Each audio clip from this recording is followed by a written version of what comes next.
Welcome to Grey County Life on Rogers TV. I'm your host today, Mary J. Murray, and Rhonda is off, and we're looking forward to her being back next week. And this is your favorite lifestyle magazine show on Rogers TV. And we have a great show planned for you today, so please stay tuned. We're in the month of June, and June is noted for many special events that are happening. And one in particular that I'm very proud of in our community is the Two-Spirit LGBTQ plus Pride Month and all the Pride celebrations that are happening in our community. So that's just one of the many things that, that June is noted for. The other is also another really important part to our community, and that is National Indigenous History Month. And we here in our local area have really celebrated and embraced all the things that are happening around our Indigenous community. It's also a time of building relationships, respect, understanding the resilience and the diversity that is in our community. And we recognize and celebrate the history, the heritage, the resilience, and the diversity. And locally in our region, the Saugeen Ojibwa Nation is made up of the Chippewas of Nawash, unceded First Nations, and the Chippewas of Saugeen First Nations, and as part of the Anishinaabeg Nation of the Peoples of the Three Fires, known as the Ojibwe, Odama, and the Potawatomi, and who are the traditional keepers of our land. And I think that in many ways we have acknowledged and are trying to put in place a lot of the elements of the Truth and Reconciliation Agreement that has, and document that has come up. And we often acknowledge the land that we are on in many committee meetings and in our community. But one of the things that I actually have in my own home is I have a land acknowledgement plaque on the wall in my home, understanding that the original peoples of the land were the keepers of the land, who nurtured the land and celebrated the land, and we have so much to learn from that. One of the other things that we have in our community, the organization of Miigwekwiwin, and that actually, you know, the seeds of knowing and understanding and wanting to build a more inclusive community really started in about 1988, but Miigwekwiwin was really officially acknowledged and charted in 2001.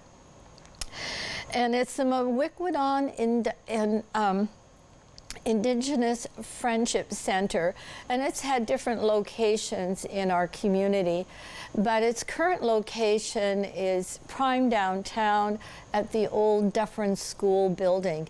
And it actually started to establish and address the social, physical, and mental and spiritual needs of the urban Aboriginal population in the Owen Sound and area, to provide a safe environment to participate in the community and to break down those cultural and systemic barriers. And sometimes we don't always realize that they're there, but when we dig a little deeper into the community and the challenges, they are there. And it's the Miigwekwiwin Friendship Center is an integral part of our community in order to build inclusivity and to understand the diversity. Now, it has grown over the years, now that it's in the old Dufferin School location. It has about 18 different programs. And what I really appreciate about the Friendship Center is that it often invites the larger community into many of their events, and they are planning events all the time. Not only the programs that they provide on a regular basis, but all the special events, so that we can build a better understanding of the First Peoples who are here on the land in this area. And also to note the Reconciliation Gardens down at Kelso Beach at Nawash Park. And that is an area for reflection. The Stone Circle events are held there. We also have Mother Sturgeon there as well to acknowledge the salmon in the area, as a nourishment for the population, for all of us. So we are really, as a community, trying to build so much knowledge and inclusivity and understanding of the First Peoples who are here on this land. But June is also a time for many other things as well. And we're going to be talking about, with our guests coming up, events that will be happening in June.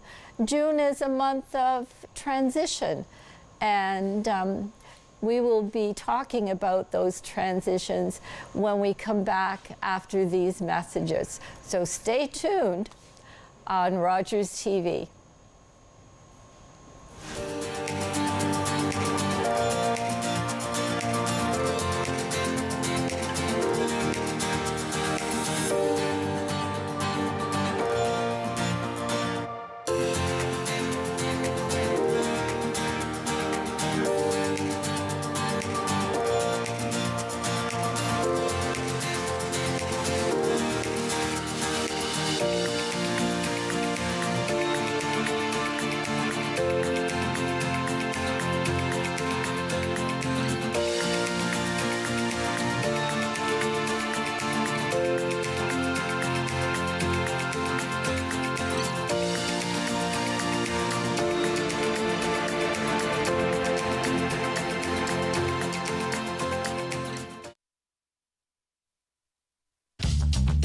This program is brought to you by Ignite TV.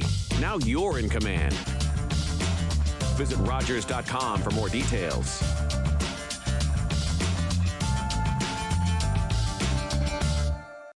Being stuck in your home during this pandemic also means you have a home. Waiting in line for groceries means you have money for groceries. The isolation, being broke and totally scared about what's next. I was feeling that before this crisis. People say we're in this together, but me, I've got no one. Youth who have aged out of the child welfare system are in danger of falling further through the cracks because of today's crisis. They need your support. Please give today at helpyouthnow.ca. 6,423 missing threads. One for every hate-fueled protest and social post. From just the first 3 months of 2023.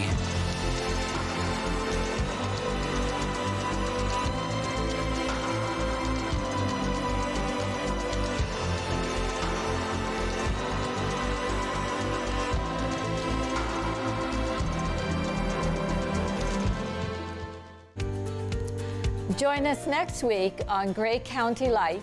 We're going to be talking to Beth Aubrey from Big Brothers and Big Sisters.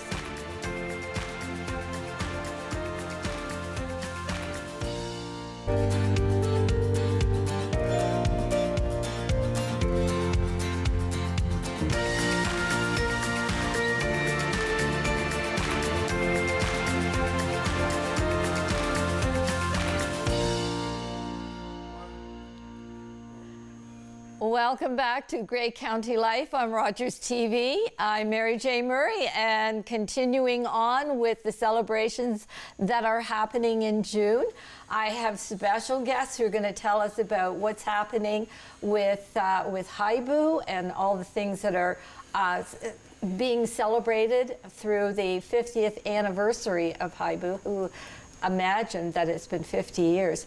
So I have Dick Himba and Dave Hawkins, and they are both members of the Friends of Hibou, Yep. and they are on the committee organizing the events. But before we get into the events, Dick, can you give us a little history around Hibou? When we moved here in 1980-ish, Hibou was quite the spot Yes. to go to, and had been several times with my young children, which Yep. are all grown up now. But so tell us more about the history. Sure. That part of the shoreline between Leith and Owen Sound has always been inhabited to some degree. The city limit along there where all the big new houses are on the waterfront, and then a couple of smaller houses and cottages. But then when you got past the initial part, there's what's traditionally been known as Squaw Point. And from there up to the northern limit of the property, there were all kinds of cottages through there. Some right on the water's edge, some closer to the roadways, depending on how much land there was between the roadway and the waterfront. A couple of collections of cottages in a few places where there was more land mass.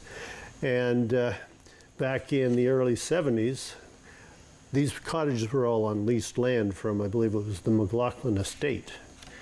People who were entrepreneurial and very successful, wealthy family in the area, going back 100 and some years. And so these leased lots, cottages, and passed on, through generations of families having these cottages on the water. In the early 70s, there was a thought process that emerged that we needed more waterfront for the population locally and from afar to enjoy access to beaches and things like that. And Bob Knapp, who's the chair of the Friends of Hibou, and Fred Gebert, who is a longtime volunteer with Sydenham Sportsman Association, and a gentleman named Bill Hawkins, who was involved with the local radio station, father of my partner Dave here. These guys came together as a very dynamic organization of the three of them plus other associates, and put forward an idea that somebody needed to acquire that property from the McLaughlin estate and turn it into something that was public. So the municipalities, the municipality of Sydenham, City of Owen Sound, and others were receptive to that idea, and they engaged the Conservation Authority at the time as well, because they were an agency that was supported by local municipal governments and provincial governments in acquiring land for conservation purposes, for public ownership, to enable access to water and recreational areas, forested areas for habitat for wildlife and things like that. They were very good at creating energy around that idea of acquiring the property. So over a period of years, they worked out the process of getting the people who had cottages relieved of their lease obligations, and the cottages eventually removed one by one over time. It was not without controversy, because some people viewed it as expropriation, and I had a personal experience of that kind of resistance at one point in time in my career with the Conservation Authority. But it was ultimately all of the cottages were removed and the facilities were established, the washroom, the picnic shelters, and the beach cleaned up and made available to the general public. And it has become increasingly active place for hiking, birding, snowshoeing, skiing, and sunbathing and swimming and fishing and just anything you can imagine on natural land. It's a fascinating piece of property, the diversity on it. And the acquisition of the property was 50 years ago, And the establishment of it as the Hibou Conservation Area took place at that point in time. So Bob Knapp still being involved and active around the community, having been the driving force along with Fred Gebert and Bill Hawkins, thought we need to celebrate this, and here we are. We're going to celebrate. Well, I mean, it's wonderful because it's a beautiful spot and well used. So Dave, tell us what the celebration is all about. The celebration is, of course, to celebrate 50 years of having this property. I want to emphasize how important Bob Knapp is to this, and heading up the Friends of Hibou and spearheading this property getting acquired and moved forward, and all the hoops and hurdles he had to negotiate in order to get this done. But after it was done, he continued to get trails built and to develop the area with the stewardship of the Sauble Conservation Authority. And he's continued to this day for 50 years to be involved and to make sure, and he heads up our committee that is planning a celebration. On the 24th of September, on the 24th of September, we get a lot of light because it's very close to the summer solstice, so it's we're going to have light right through till 9:30, quarter to 10, hopefully. June 24th. Sorry, June. June. What did I say? September. September. No, June. Right. So, I so was June gonna say, 24th. did I get my notes wrong? Thank you, both of you, for checking that out. So we're going to have music. We're going to have 4 different acts, and the kids are going to start with Kaylee Jane Hawkins is going to do some kids music, and that's about 6:30. So there'll be a little PA, and there'll be a barbecue with some stuff to eat. So bring your lawn chair, bring your water bottle, and enjoy some music. Bring your children, and then we'll have who's coming up next? Rob Elder. Fabulous musician. He's going to do a single, great singer-songwriter. He may do covers too. And then we're going to have some announcements. Bob Knapp's going to get up and talk about how wonderful it is to have this park, and it really is. And of course, the beach will be right behind you, and there'll be people swimming and that sort of thing. And then a guy named Dave Hawkins, fabulous musician. Yes, I've heard him on occasion. Hold your applause to the end.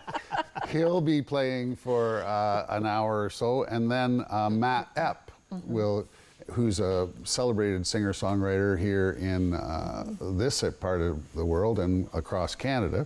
So we're very lucky to have him. There's free parking. The tickets, to let you know, I don't want to forget that at 10 o'clock, from 10 to 11, there's going to be star and moon gazing with Steve and John, and they'll have telescopes there, and you'll be able to look into the sky. And there isn't a lot of bleed from Owen Sound, so it's so you can see beautifully into the sky. So there's music, stargazing, stuff for the kids, something to eat, a great celebration. Saturday, June the 24th. Now, tickets. Should I talk about the tickets? Oh, yes, please. Okay. Tickets are $10 for adults. This is what they look like. And children are free, under 13. Tickets are available, excuse me, by cash, at the Runner's Den or from Friends of Hibou. Dick's got some tickets in his back pocket right now. But do get your tickets early. Runner's Den, cash. It's rain or shine. So if there's a little bit of rain, we're under a covering, so the band's going to be dry, and you won't be. So it's not going to rain. It's going to be beautiful. It's going to be sunset. beautiful. It's going to be fine. Yeah. It's going to be fine. I think I've covered everything. Well, I know from past experience, particularly around summer folk, people come out in the pouring rain. That's true. This is a community that celebrates what's going on, and they just come prepared for it, whether it's shade umbrellas or whether it's raincoats, blankets or chairs, snacks. I mean, this is a community that is prepared to show up. Yep. I think that I agree with your optimism, and that leads me right into something I missed here. The barbecue will be supported or provided by the Sydenham Junior Optimists.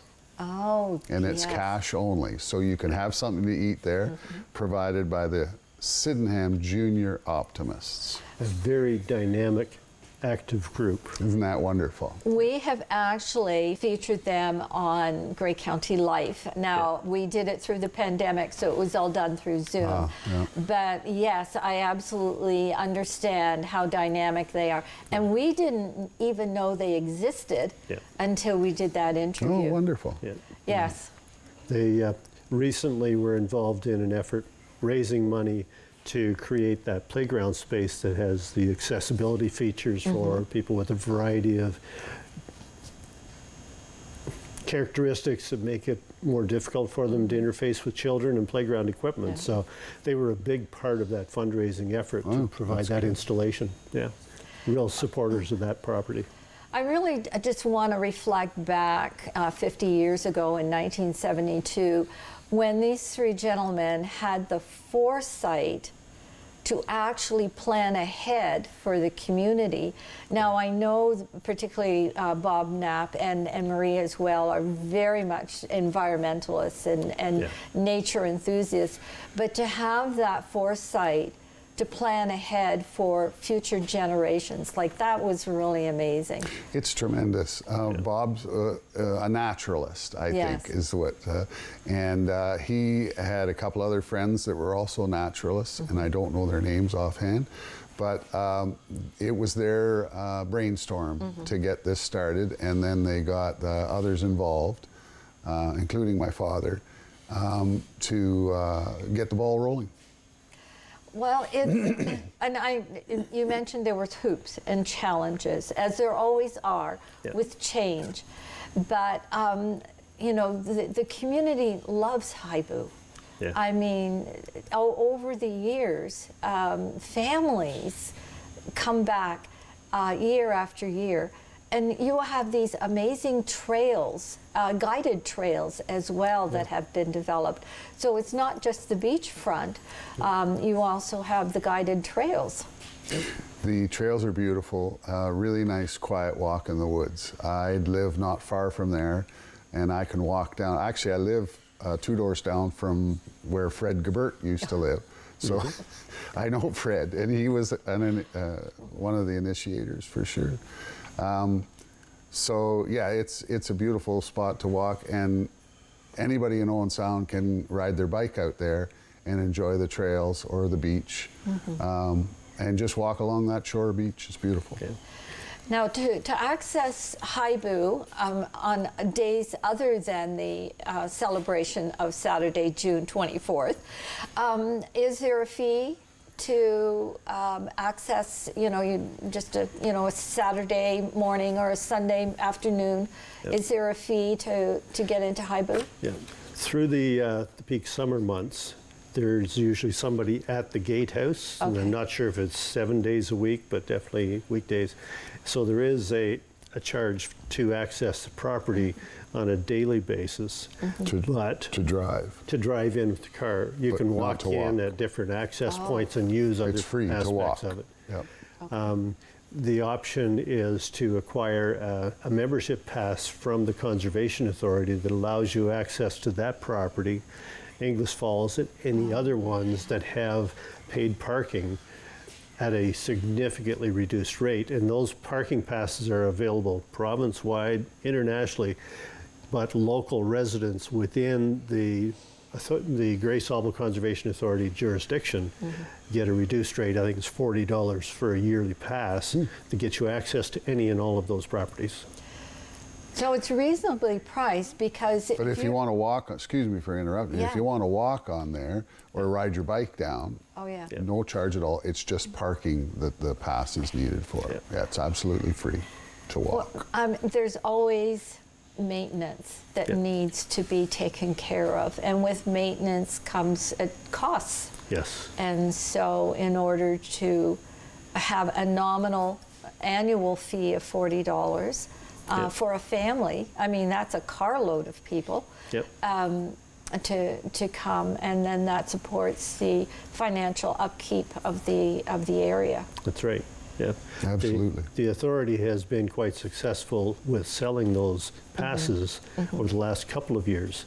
It certainly exploded with the pandemic and people finding places to recreate, and the Conservation Authority properties with their hiking opportunities, some fishing opportunities, and so on.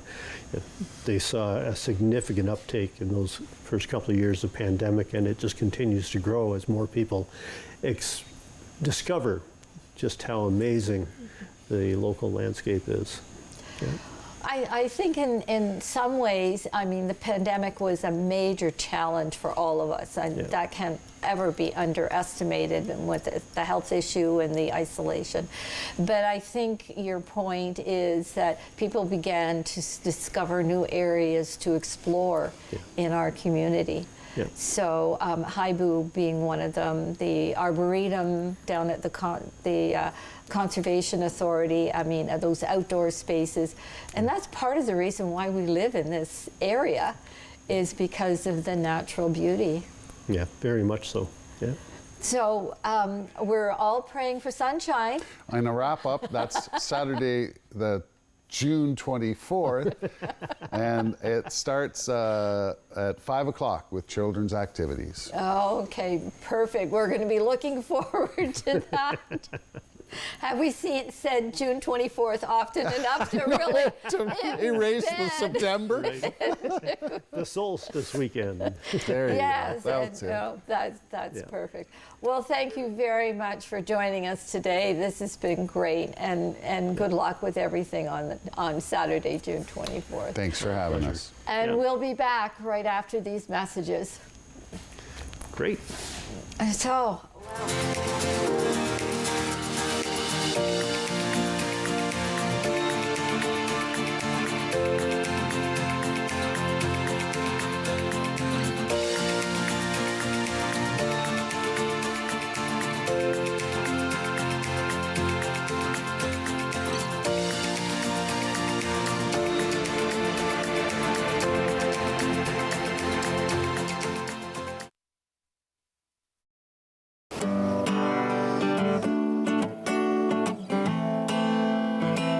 I'm a singer-songwriter from Six Nations, and I've been writing songs about my experience, and with that being said, it's helped me hold hope in my heart in following my dreams and being resilient to everyday Indigenous battles.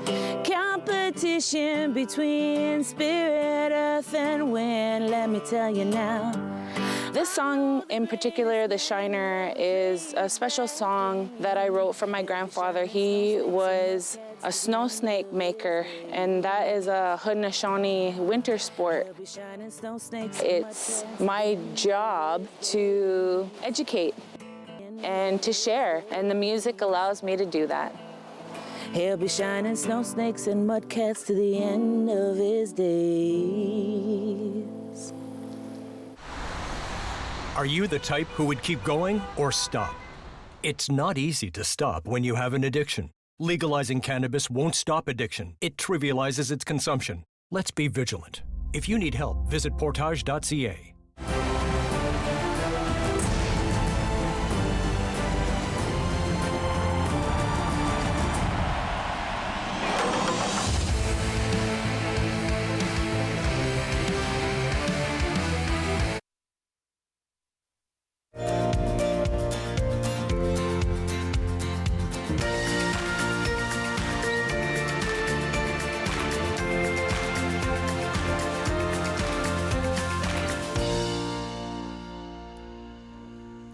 Welcome back to Grey County Life on Rogers TV. We're continuing on with this really wonderful show that we have for you today, because not only did we have the 50th anniversary of Hibou and their celebrations, but we're also transitioning in June, because we now, June is a time where, you know, we think about kind of, you know, school is going to be ending at the end of June, and we have the longest day of the year in June. And now we're going to find out what's happening over the summer with a little bit of June, but into the summer, because just because June comes to an end doesn't mean all the special events don't continue on. So our guest today is Marcia Cunningham, the Executive Director of the Owen Sound Little Theatre and the Roxy. So welcome, Marcia. You are a frequent flyer on our show. I know. I love to come on your show. Thanks for having me. Oh, well, there's always so much going on. And I know Rhonda and I are such big fans of the Owen Sound Little Theatre and all the things that are happening at the Roxy, because it's just blossomed over the years. Yeah, it's really, really exciting. And we're wrapping up this season. Our season ends at the end of June. And so we'll have a few more shows of gorgeous gallivanting goddesses coming up this weekend, which is part of the OSLT season this year, and written by Sheila Spur. And I know you had her on recently, and it's an incredible show. And then on June 29th, we have the first talent show of our new program, which is the Roxy Star Company. And that's a program we started this year. Lacey Mooney is directing that program. And we started that with some funding from the Ontario Trillium Foundation. The Roxy Star Company is a program for adults with disabilities. And so they are putting on their talent show on June 29th in the theatre. And I think that we should hand out tissue at the door, because it's going to be incredible. There's so much talent and also just exciting, positive energy. I think that's going to be a wonderful show, June 29th. Oh, well, I can just imagine the participants. Yes. Like, what a great opportunity to celebrate their skills and talent. Yes, absolutely. And so Lacey set it up as a talent show so that people could do what they, you know, she could help them to develop like their sweet spot in terms of performance. And so it's going to be a mix of some song and some dance and some acting and some monologues, and it's just it's going to be really great. A variety show. Yeah, oh, that's wonderful. And when you say adults, age range, who is an adult under your Star Company? So under the Star Company, it's anyone 18 or older who identifies as having some sort of a disability or a challenge, whether it's a physical or an emotional or psychological. And so it's up to the folks to self-identify. We've had a lot of people from REACH, a lot of people who do work with community living, and a lot of those folks are involved in our program.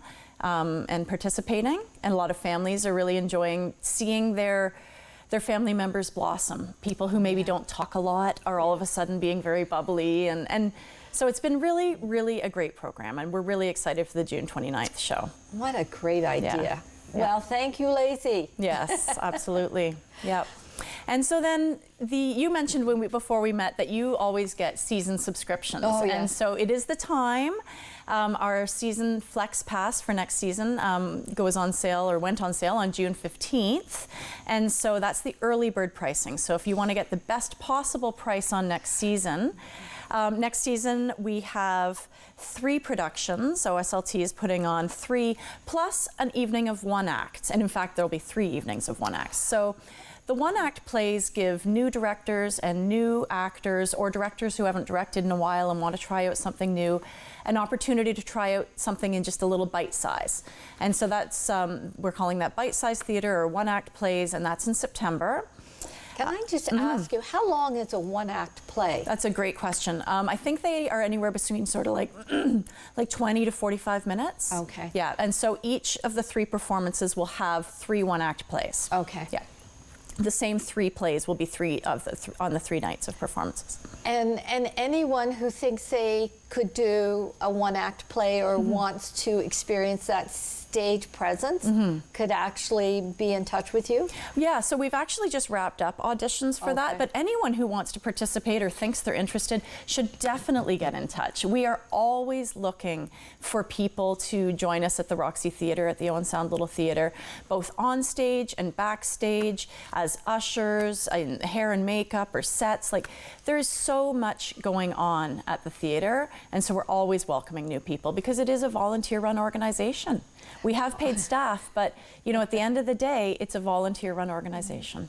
Well, the other thing too is in order to put on any kind of production, whether it's 20 minutes to 45 minutes or whether it's a full-blown production, it takes teamwork. Absolutely. Yes, and even our rentals, like we have the Owen Sound Little Theatre that puts on the theatre productions. We have the Roxy Presents series, which is something I look after, where we bring in acts, and I can talk about those because we've got 12 different things scheduled for next season that look amazing.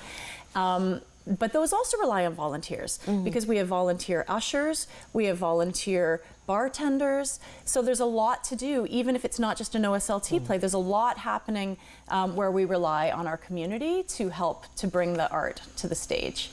And then even with rentals, again, those rental shows where it's where a promoter brings in somebody and we're basically just renting them the space. Again, we still need volunteers for that. And those shows are quite popular as well because ushers like to come and see those shows, and they get to see them for free as well. So we have a lot of really great opportunities for people at the theatre to get involved in lots of different ways. Oh yes, and I've sidetracked you. Oh, it's okay, it's okay. So next season, we've got our bite-sized theatre with our 1 acts in September. Then we have, in November, we're putting on One Flew Over a Cuckoo's Nest, classic play. Corey LaPointe is directing that. Oh, wow. And she's got so much experience. Yeah. Auditions for that are actually this month, and if you go onto our website, you can find out all this information. But the auditions are June 25th to June 27th. And so folks who are interested in auditioning can take a look at our website and get more information there for that. The Ladies Foursome, that's a Norm Foster play, and that's being directed by Bill Murphy, and that will be on in February of 2024. And Something Rotten, which is just going to be a hoot. Kathleen Cassidy is directing that. That's going to be a grand musical, and that's in April of 2024. And so those 3 productions are being sold together, as you know, because you've been buying them for years, as a package, as a flex pass. And so those flex passes are currently on sale now under early bird pricing until July 15th, and then beyond July 15th, the flex pass continues to be the least expensive way for folks to get tickets to the shows. That's right. Now, isn't there summer camps coming up? Yes, there are, absolutely. So yeah, we've got our Roxy Young Company is putting on summer camps. They're all sold out, but we have shows, and so they're doing Winnie the Pooh this year. There's 2 summer camps, a younger group and an older group, and the camp shows are open to the public, and we encourage people to bring their kids or grandchildren, or those shows are always so much fun. My daughter Ellie did those when she was younger as well, and I just loved going to see them. So the shows are on July 14th and 28th, and so that's for Winnie the Pooh. Okay. And then the theatre goes kind of quiet in August. That's when we try to take the opportunity to get some work done. I was going to say holidays, maybe. Yeah, some holidays. Or sleep. Yep, some sleep, but also just we're busy getting ready for next season. So we've got the OSLT season, and then we've got the Roxy Presents series as well. The Roxy Presents, we've got Middle Raged coming in the fall, and I can't remember all these dates, so folks are going to have to go to the husband and wife team. Yeah, so they're back in the fall. We have Early Morning Rain, which is The Legend of Gordon Lightfoot. Oh, yes. And that is with Lisa Way and the Wayward Band, I believe her band is called.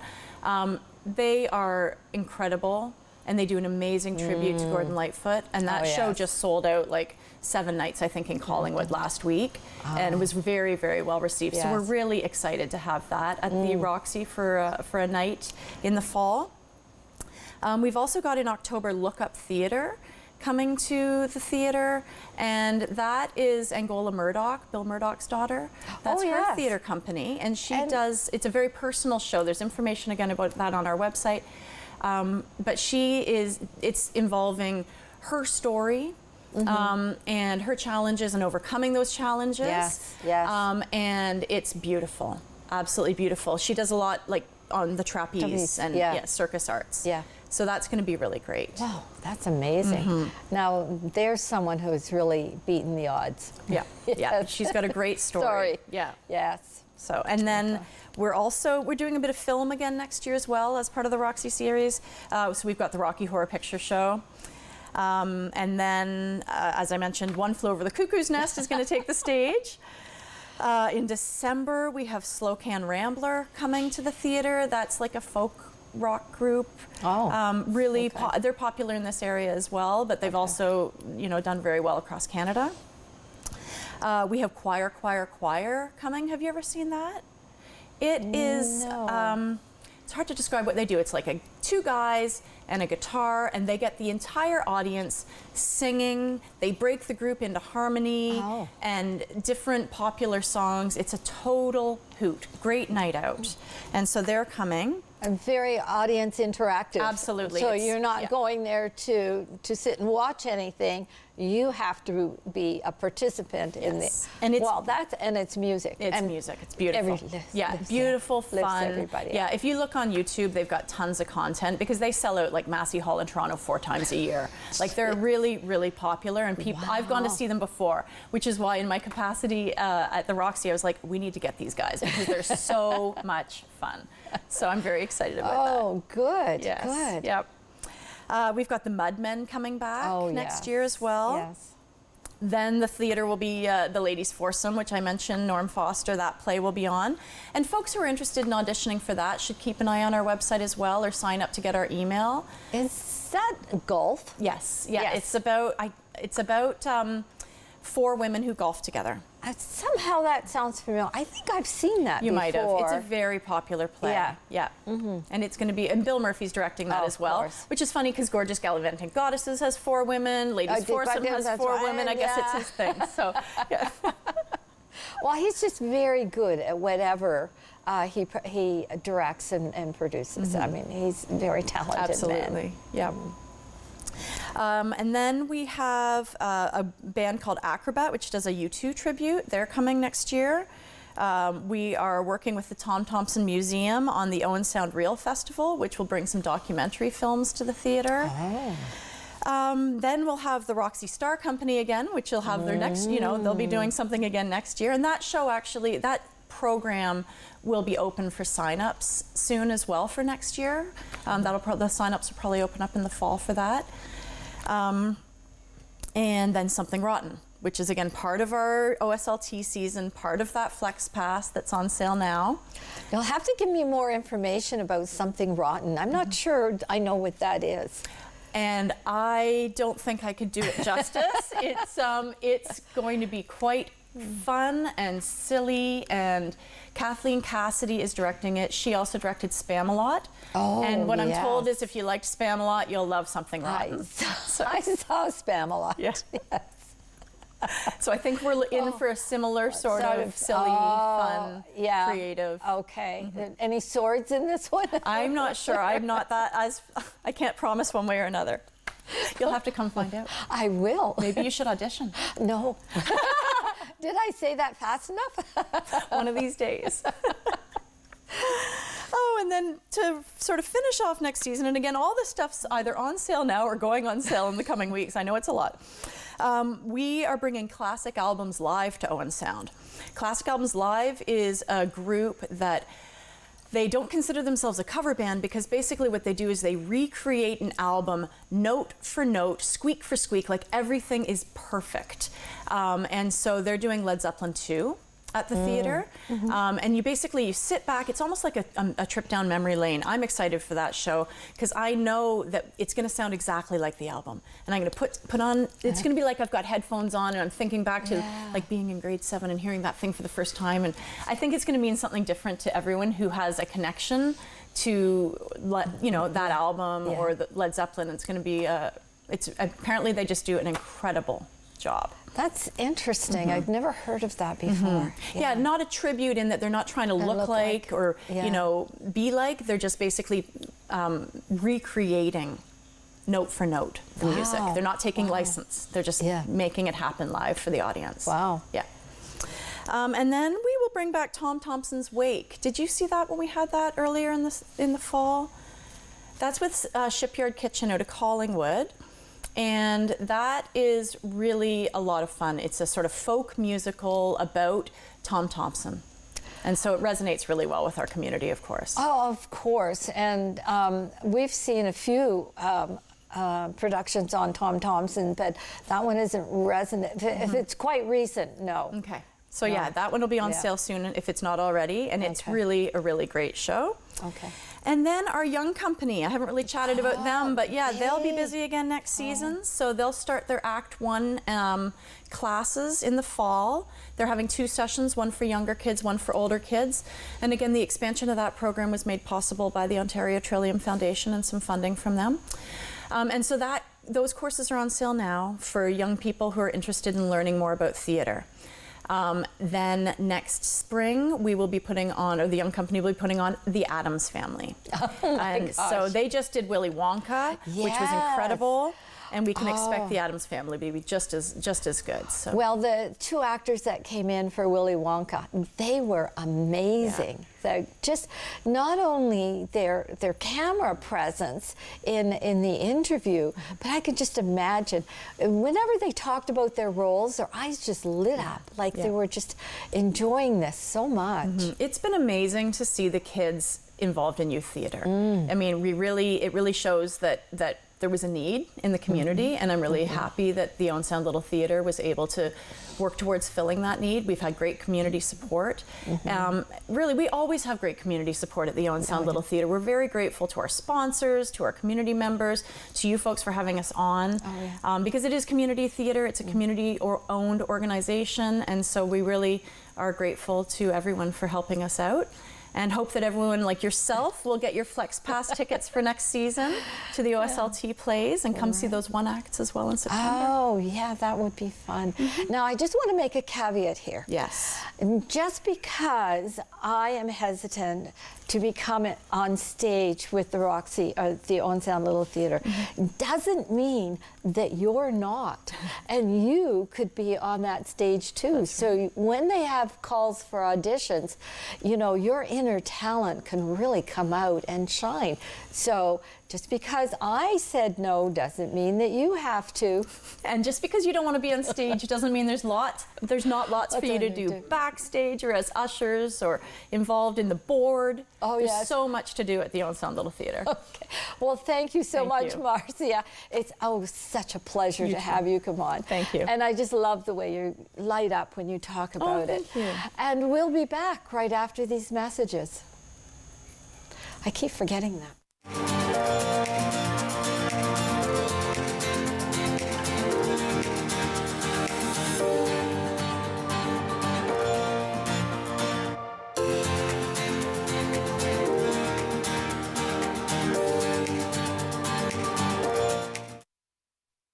Every year, dozens of Canadians are killed or seriously injured because they take risks around railway tracks.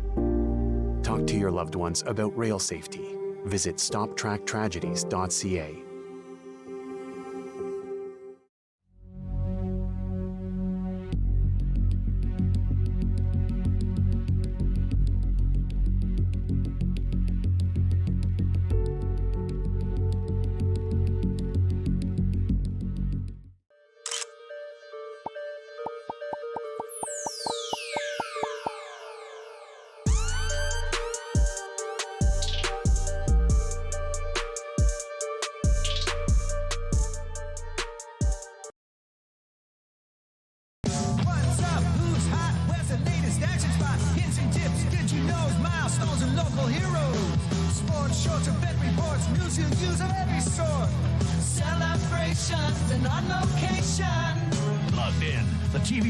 What you want to know, what you need to know, and what you'd like to know about what's going on in your town this week. Get plugged in, plug into your life, plug into here and now.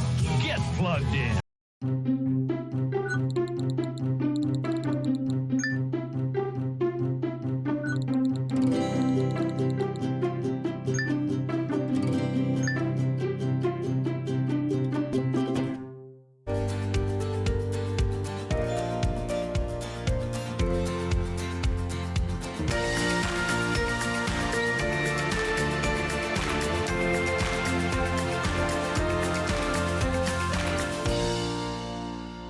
Welcome back to Grey County Life on Rogers TV. And this is our adorable, adoptable segment. And I know that Rhonda is really missing this now because we have Renee from the animal shelter and this incredible little puppy who has no name at this point. Aww. So, Renee, tell us all about him. He's nameless and he's homeless and he has no friends. Like, I mean, we could really work this. He's going back to a cage where he's going to cry. Right? He's a great guy. This is a 4 and a bit month old. He's about 15, 16 weeks. So let's say 4 months old. He is a Husky Shepherd mix, and he is the last of 6. And I hate that he's the last because people always go, what's wrong with this one? But it's nothing. It's just that he's just last of 6. The good news is when you get the last of 6, he's leash trained now because we've had time to do that with him. He's crate trained now because we've had time to do that with you. You've met dogs and cats, and you've met some guinea pigs, and you've been introduced to a whole pile of people. Right? Right. So you've had some advantages that some of those others didn't get. I mean, I'm certainly sure they're doing all of those great things in their new home, but this one we've done some of the work for you. So you're welcome. He has also had his vaccines. He's been dewormed. He's been defleed. He's also had a bath, so we've had his first bath. So some things have happened. Additionally, he's had a couple of car rides, like, for example, here. So we're learning. These things are super important. And as you can see, he's very good with all people. He has no behavioral concerns, and he's the perfect puppy if you're looking for a puppy. The reason that there's a bit of an advantage when you get something a tiny bit older is that you get them to hold their bathroom business a little bit longer. Here we go back to that. A tiny 8-week-old puppy, for example, you're going out repeatedly. At this age, they can hold it all night long. Yay! Yay for the all-nighters, right? He is crate trained, and you know we love crates, and we recommend crates for everything, especially puppies, because it sure makes that a whole lot easier. You control the intake, you control the output, you can keep a handle on your clothes being chewed. You don't have to worry about your couch. Been there, done that, had puppies. That's a whole lot of, oh boy. You can avoid some of that with a crate. He is going to be a mid to large, probably on the larger side. He's quite small for his age, but I suspect he's going to grow. Additionally, he's going to be a very active and very smart dog, which is awesome if you have the time to train and entertain this dog. If you don't, this is a dog that's going to be smarter than you and think of a whole lot of creative ways to do all sorts of things he shouldn't be doing. So he's going to be good with children. He is going to be fantastic with children. He would love an active family that hikes, that goes on adventures, who likes to walk. He will love to spend time in a backyard, lazing in the sun, in all sorts of weather. Because of the Husky Shepherd mix, he's got a great double coat, so he's a little more tolerable. There's nothing worse than getting some of those, I hate to put it this way, delicate dogs, and thinking that you're going to be able to do long hikes and adventures with them, and you get them outside in the weather and you realize they hate it, which makes your walks a whole lot shorter, your adventures a whole lot less fun. You've got booties and jackets and raincoats and all sorts of things you've got to contend with. Not so much with this guy. Huskies are notorious talkers. He's going to be a chatter, in saying that not necessarily a barker, but he will communicate. You may have noticed he's already a little on the squeaky side. That's what that's about. Yeah, you're not crying, you're talking. They're talkers. They will yip and howl and squeak to communicate, which is pretty cool. Additionally, it's worth knowing, because if you're somebody who's a little sensitive to sound, probably not the best pet, because he's going to be a squeaker, aren't you? Your name could be Squeaker. Could be. You need an Arctic name, perhaps. Yeah, Polar. Well, I know for older people, they in their hearing aspect can hear higher sounds more often than they can hear lower sounds. Really? Huh. You're in luck. You're going to be constantly heard, maybe in an older home. Huh? No, he has a lot of potential to do a whole lot of really great things in the right home, which is the case with everybody that we adopt out. We always say, oh, you know, this is what is best suited. I mean, we want to set them up for the right place. It doesn't mean he can't go anywhere, because he can. He just needs to go with somebody who's committed to make those things work. There's a little more work involved if you put a husky in an apartment, for example. Oh, yeah. A little more work. Well, right? this is what we really appreciate about the animal shelter, is that you take such good care in making sure that the animal is going to the right home. Absolutely. Well, what happens is we fall madly in love with each and every one of them, and we want the very best for them. Yeah. And the only other option, if we don't put them in the very best home, is for us to take them home, and we have a full house. So we have to. But you don't want them coming back either. That's the problem. When they come back, we're devastated. We really, really are. It's hard on the pet, but it's also hard on us, and we feel like we failed. So we do our very best to put them in the right place. And we understand that sometimes things change. We understand that sometimes things don't work out, and that's what we're there for, and we're glad to be there for those circumstances. But the idea is to never see them again. That's what we really want. Well, I like the fact that you make sure that the whole family is engaged. Definitely. It's so important. I don't know how many times, I mean, we just had this here on the set where somebody said, oh, I'm going to send this to my husband. I mean, the bottom line is they got to know about it. they need to like each other. They have to live together. I mean, and the same holds true with children. I mean, kids love dogs, but you might find a dog of this size is going to jump on your children, and they might actually turn out to be terrified. Additionally, there could be allergies in the home. Maybe you've never had a dog, you don't know, or maybe it's this particular breed or type or shape of dog that you're allergic to. It can be their saliva, their dander, their fur, they're all different. Without making sure everybody's on board, it certainly makes challenges later. Nothing annoys me more than getting a phone call at midnight because somebody brought a puppy home and they were allergic, and it's because they didn't come for the visit. I mean, certainly it happens, but if they would have just come, we wouldn't have had to deal with that, right? Yeah. We want to be sure. Again, because it's very difficult. I mean, at this age, they're pretty blendable. They can mold and adjust, thank goodness. But on the older dogs especially, it's very hard for them to go out and come back. It takes an emotional toll on them. They're very confused. Right? But you're okay.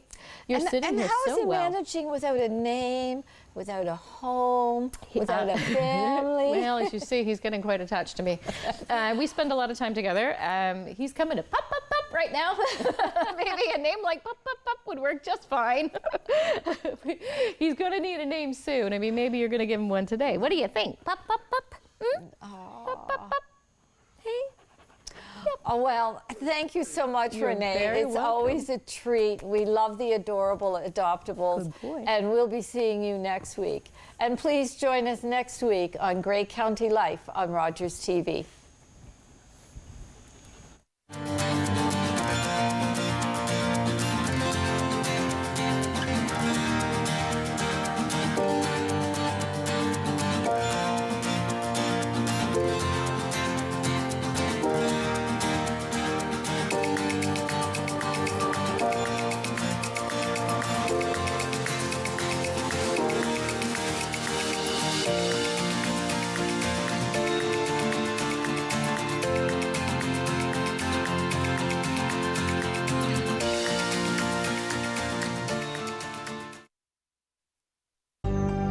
Call the Rogers TV viewer response line, email us, or connect with us on social media.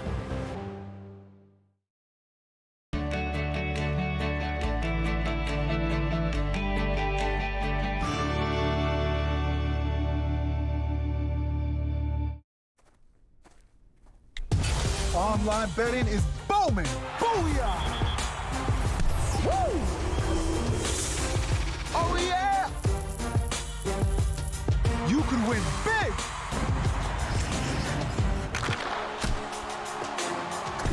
But you could also lose. There is risk with online gambling, and that's a reality nobody's shouting about. Learn about safer play at knowtherisks.ca. 6,423 missing threads. One for every hate-fueled protest and social post. From just the first 3 months of 2023.